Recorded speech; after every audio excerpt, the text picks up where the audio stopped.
given him birth. See the comparison? Naomi thought the husband and the two sons were important to her more than anything. Now, someone else is telling Naomi, open your ears, open your ears. That one root you have is better than 7 sons. That one root that has given birth to a savior is better than 7 sons. And what is the savior that was given birth to? Verse 16. Then Naomi took the child in her arms and cared for him. Verse 17. The woman living there said, Naomi has a son, and they named him Obed. And do you know who Obed lineage was? Obed became the father of, and Jesse became the father of, and David became the father of. Hallelujah. If you look at the book of Genesis in the beginning, the prayer points tonight are so powerful. And I want us to know that when God bless you, the blessing can come in multiple folds. Abraham, the friend of God, was promised a covenant by God that I will make you a father of many nations. Through the root of Abraham, the lineage of David, we had the Savior, the God of Abraham, Isaac, and Jacob. Hallelujah. Praise the Lord. If Ruth was not to leave Moab and join Naomi to return home, do you think the Savior was going to come through anybody called Naomi? Hallelujah. If Ruth was not to obey her mother-in-law and listen to the orders she gave her and also focus on the will of God for her life, do you think she was going to be the wife of Boaz? Boaz had kinsmen that were above him. And in the tradition of Israel, Boaz was not right to take Ruth in marriage. Instead, the kinsmen that were above him were supposed to be the people in line to have Ruth. But because God has ordained it, Boaz, the gentleman, was the husband of Ruth, and the lineage of David was given back to. Hallelujah. In our relationships today, are we following the will of God or we are following our hearts? In our seeking of God, are we allowing him to be our head or we are working with him like he is our equal? Ruth, a Moabite, followed God, and she became a testimony. Where are you putting your sight today? As we know, the series that our pastor is taking us through, sight. Where are we putting our sight today? What you see will determine your victory. Hallelujah. Ruth saw victory before ever she even made the decision that, Naomi, where you die, I will die. Where is your sight?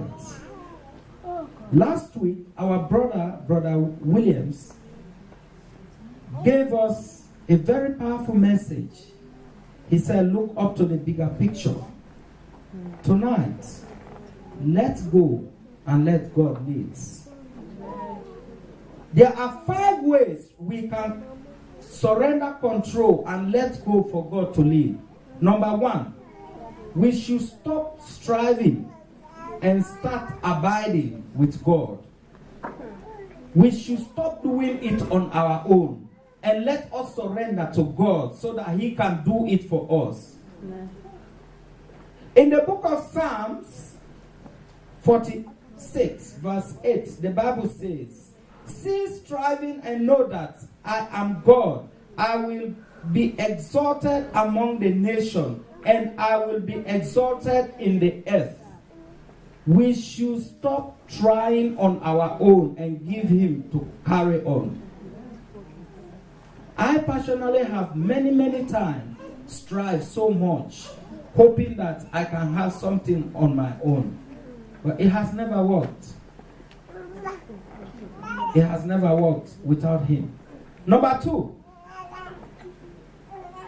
we should confess and surrender our needs, and he will control them.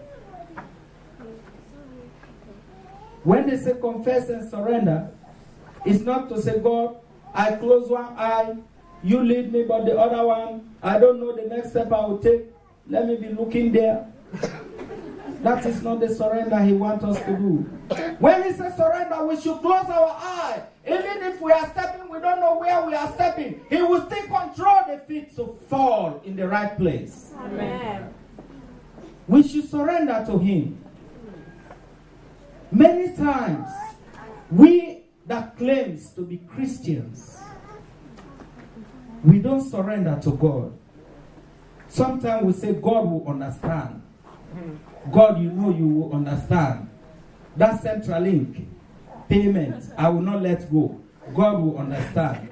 That double shift that is coming tomorrow, the Sunday tomorrow I will miss it because God will understand. When victory comes, it comes in multiple fold. When breakthrough comes, there is no room to contain. When blessings comes, you don't need to suffer for them. Our suffering, our walking, our up and down, our 7-4, 24-hour walking cannot give us what we want. The only thing it will provide us is more suffering. I have tasted it. Nobody needs to teach me about that again, because I have lived it. We should confess and surrender to him. If we like to be connected with him, we should stop trying on our own. Let us give it to God. And let us be honest when we are giving him everything. We have to give up to him. Hallelujah. Amen. In my search, I have searched so much with no results. And I know there are many people out there who have searched more than I have searched with no results. To the extent some even decided that enough is enough, let me go and take my life, commit suicide. Many cases are in our society like that, with no result. And if we commit suicide, we go to God, we say, God, because it was not forthcoming, so I commit suicide. What will God tell us? What will God tell us? Number 3, we have to be still and know that there is a God. Yes. Amen. We have to be still in our search and know that there is a God. If we look at the story of the children of Israel in the book of Exodus chapter 14, when they were leaving the land of Egypt to the promised land, when they were moving out of Egypt, the heart of Pharaoh was kindled. He said, I will not let them go. Chase them. The enemy was pursuing the children of Israel. And they started crying to Moses. Moses, Moses, Moses, why have you decided to bring us this far to be killed? Why you could not let us be in Egypt? At least in Egypt, we were slaves, but we could not be killed like they are going to kill us now. What did Moses say? Moses commanded the children of Israel to be still and trust in the Lord. He said, be still and trust in the Lord and see whether he will not today deliver the children of Egypt into your hands. Hallelujah. Amen. We know the story. When they trusted God, Moses stretched his hand over the sea. The waters gave paths. The children of Israel went through the midst of the sea. On crossing, they saw the chariots of Pharaoh coming with speed to come and chased them up. And they were still not comfortable. They cry again. Moses, now it is not enough for you to have let us in Egypt. Now they are coming to kill us here. He said, today you will see the glory of God and you will see his wonders. He said, the Egyptian you see today, you shall see them no more. How many times have we surrendered to God? And God telling us that the Egyptians we see today, we see them no more. We have to be still. Number 4, we have to trust him. We have to trust God. We have to trust God. Without this, we cannot get what we want. Hannah trusted God. She went to the temple and cried. To the extent they thought she was drunk. She trusted God for a son. And because of that, God answered her prayer. She got Samuel. Trust. We have to trust God. Proverbs 3, 5-6 says, trust in the Lord with all your heart and do not lean on your own understanding. Our knowledge is limited. Our understanding is limited. Our knowledge, where we stop, it is where maybe God will start thinking. Philosophers in this world are not enough for the wisdom of God. Amen. Archaeologists in this world are not enough for the wisdom of God. We should trust him and he will make a way.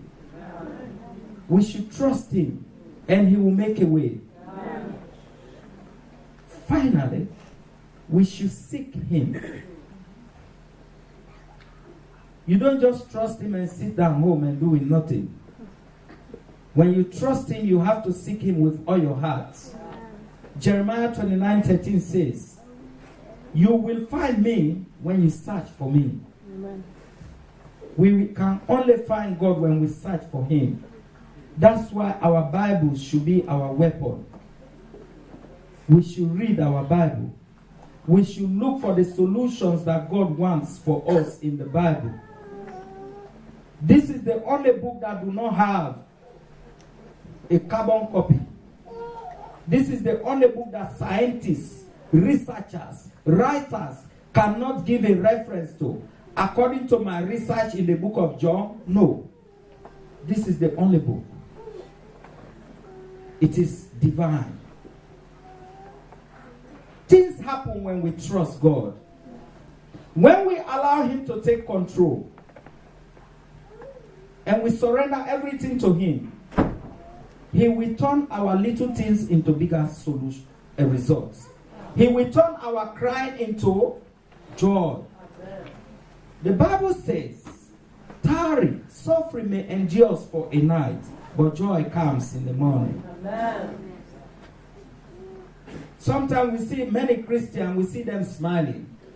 If it is a bag you can zip off and look inside, there are many things that is in Christians' lives. Even with many pastors. Just a few days ago, a pastor died in Victoria here. Do you think they don't know God? No, they know God. They love God. They worship the living God. But things happen, especially with death. We cannot control it. We should trust God. As we rise on our feet tonight, I want us to know that our trials can either make us bitter if we don't trust God, but they will make us better if we let go and surrender to Jesus. They will make us better. Jesus is still talking. He is on the throne. It is not yet over. That suffering you think will last forever, it is not yet over. That pain you think will not go away, it is not yet over. As long as Jesus Christ is on the throne, it is not yet over. All we have to do is to surrender to the King of Kings. All we have to do is to depend on him. He's a dependable God. I always tell people, even if we choose to worship him, he is still God. If we don't worship him, he is still God. If I decided that God, you have not done what I want, he is still God. My great-grandparent never worshipped God. He was still God. My father's family, only him went to church. The rest never went to church. God was still God. If I decide not to worship God, nothing will change him being who he is. Amen. Jesus is still on the throne. He will not let us fall if we depend on him. He will always be there, no matter what the storm is. May God Almighty grant us the will to let go and let him live in Jesus' name. Amen.